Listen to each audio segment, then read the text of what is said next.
This Raggedy Ann doll is the real-life inspiration for Annabelle, Hollywood's most famous paranormal icon. But in reality, Annabelle is an entirely passive object, sitting quietly behind a warning sign in an occult museum. Robert the doll operates very differently.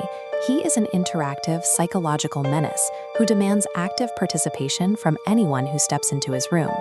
When you visit the Fort East Martello Museum in Key West, you are immediately confronted by thousands of hand-typed apology letters pinned to the walls surrounding his glass case. Thousands of sane, rational adults have written these letters to explicitly blame the doll for their car crashes, their sudden job losses, and painful broken bones. The letters all stem from a single strict rule of consent. Visitors are warned that they must politely introduce themselves and ask Robert for verbal or telepathic permission before taking his photograph. Those who ignore the rule usually end up writing a letter. Robert's terror relies on this ongoing phenomenon, forcing modern skeptics to literally beg a 120-year-old toy for forgiveness. To understand how a toy acquired so much psychological power, we have to look at this vintage photograph of historic Key West, rewinding the clock from the modern museum back to 1904. This photograph shows young Robert Eugene Otto.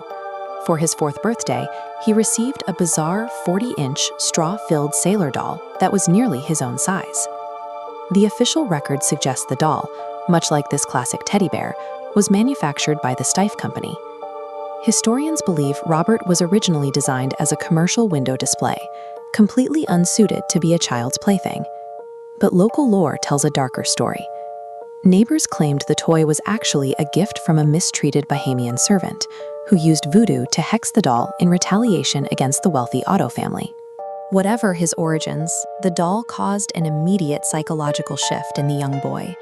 He gave the toy his own first name, Robert, insisted that his parents call him Gene instead, and spoke to the doll as a live entity.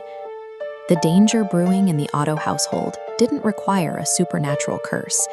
It began with a child surrendering half his identity to an inanimate object, laying the groundwork for a 70-year obsession.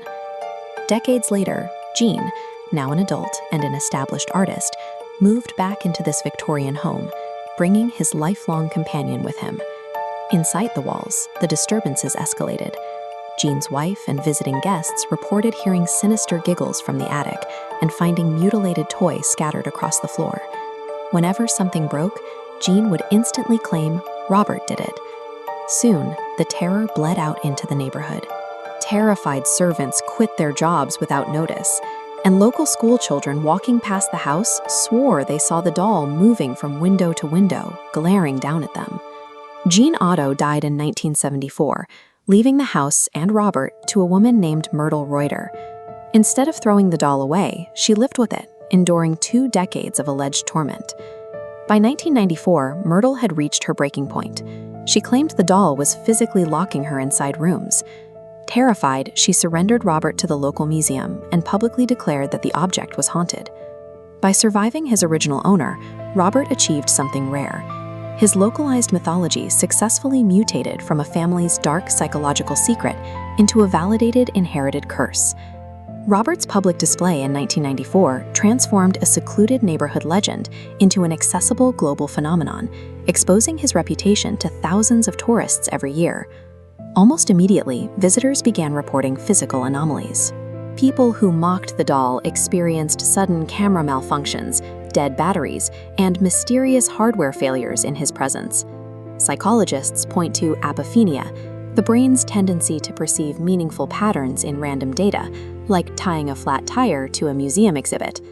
Confirmation bias locks this in. Once tourists hear the rules, any subsequent bad luck is undeniably attributed to Robert's wrath.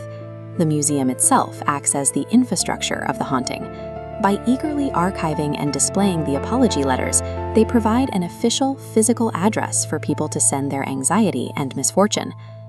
Whether powered by voodoo, a 70-year psychological charge, or sheer human paranoia, Robert achieved ultimate terror by gamifying fear.